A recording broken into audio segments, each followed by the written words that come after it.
Hey guys, Stephanie with AmericanMuscle.com here with the Airlift Performance Complete Suspension Kit for all 2015 and up S550 Mustangs. This Airlift Digital Kit is going to be for the S550 owners that are looking to invest in the top-of-the-line Airlift kit that's available.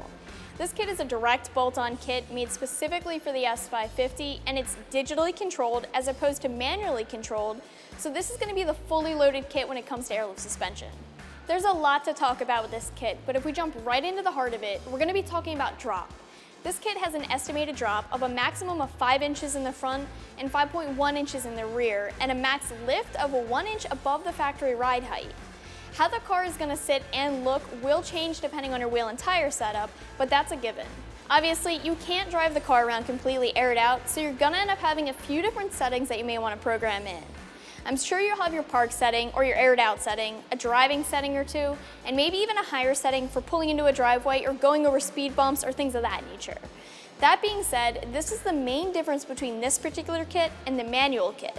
Both the manual kit and the digital kit are going to offer the same range of height adjustment, but this kit has the V2 digital controller. The digital controller has 8 different presets that you can set different ride heights at. So you can program different ride heights and then just press a button to change the height. So you pull into a car meet and you want to air out. You find your preset and you press it. You don't have to remember or guess where your car looks and performs the best. You can have it as a preset, which allows you to test and tune and figure out where you can put the car without breaking anything, or popping any fenders off, or dragging anything ahead of time. The controller is also going to consistently monitor the pressures and adjust accordingly to your preset requirements that you set up. It offers a completely independent 4-corner adjustment, and the controller is also going to display individual corner air pressure and the tank pressure as well. The last thing about the controller is the aesthetics.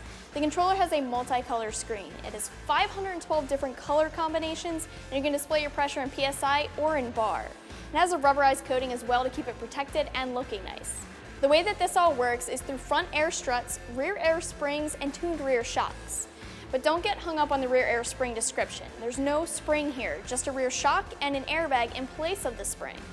The struts are monotube struts, and they have a huge range of dampening adjustment.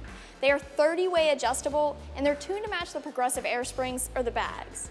Now, a 30-way adjustment is huge. It's a really big change in dampening, but it really allows you to dial in your preferred handling feel and your ride quality. This is a complete kit that's going to have everything you need for the install. You'll have a 380 compressor and a 5-gallon storage tank as well, a manifold, airline of course, braided stainless steel hoses, and all of your fittings.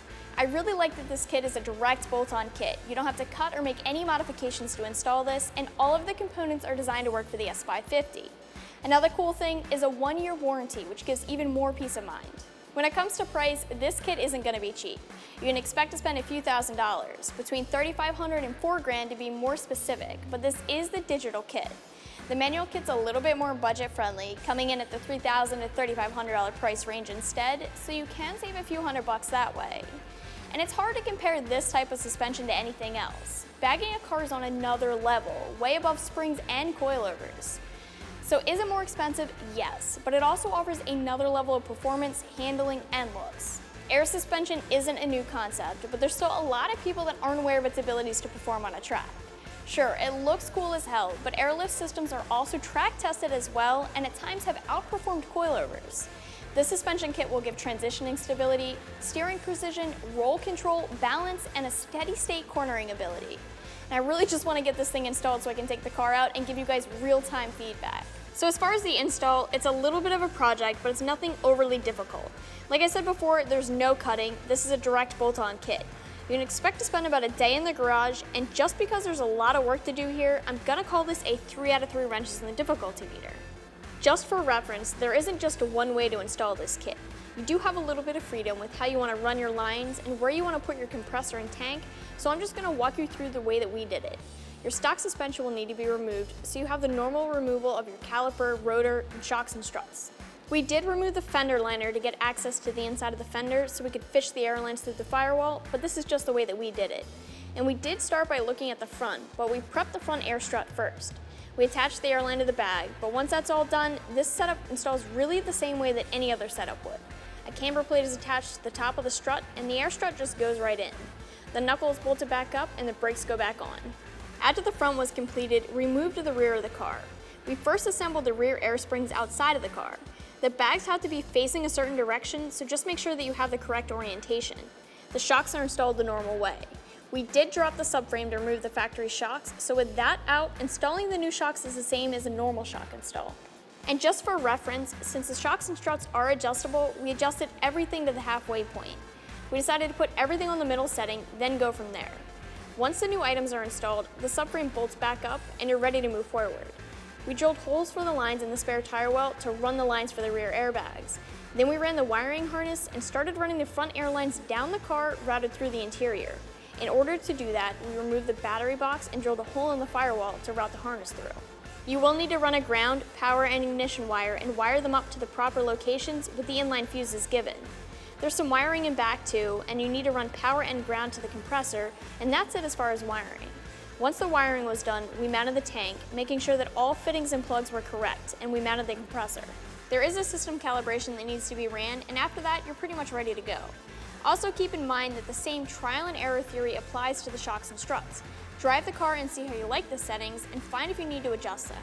Now that we have the kit all installed, I have to take this thing out to see how it feels. All right, so we're out in this car, and I can tell immediately I haven't even gotten out of the driveway yet, and this car rides so unbelievably completely different than it did before. It rides so different than any spring or coilover setup that I've ever driven, and I can tell you I've driven a lot of cars. You do have the ability to set 8 presets if you want to, but right now, this being a customer car, I have it set maybe a touch high, so I'm not like tucking tires and driving down the road or anything. Not to mention our shocks and struts are 30-way adjustable, but right now we have them set at 16, so we decided to just go right with the middle point, which is something that I suggest that you guys do as well until you get some seat time in your car, especially for street driving. This car feels like butter. It's unbelievably smooth. It's quiet riding. There's not a lot of noise. Sometimes when you start messing with a lot of stuff, you get some banging, some clanging. There's nothing. This thing is dead silent. It feels like butter. I feel like I'm riding on a cloud right now, but I'm actually driving a 2016 Mustang down the street. It's quite amazing, actually, to be honest with you.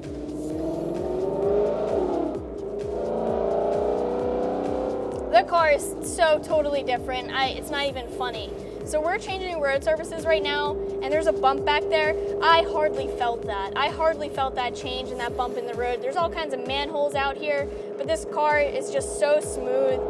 And not only is it comfortable, but this thing handles as well. We're gonna hit some corners up here in a minute so that you guys can see what I'm talking about. Just took a turn really fast there, and the car was with me 100% the entire way. There's no body roll.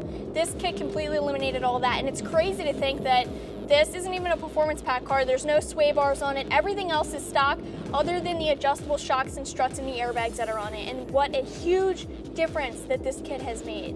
Now, if I were gonna take this car to a track, then I would put more time into figuring out where I wanted my settings to be, but for just taking this thing out for the first time, this thing's actually great. So that's gonna wrap up this overview of Airlift Performance's complete suspension kit. As always, I suggest you guys head over to the website and check this out more for yourself. And for all things Mustang, keep it right here at AmericanMuscle.com.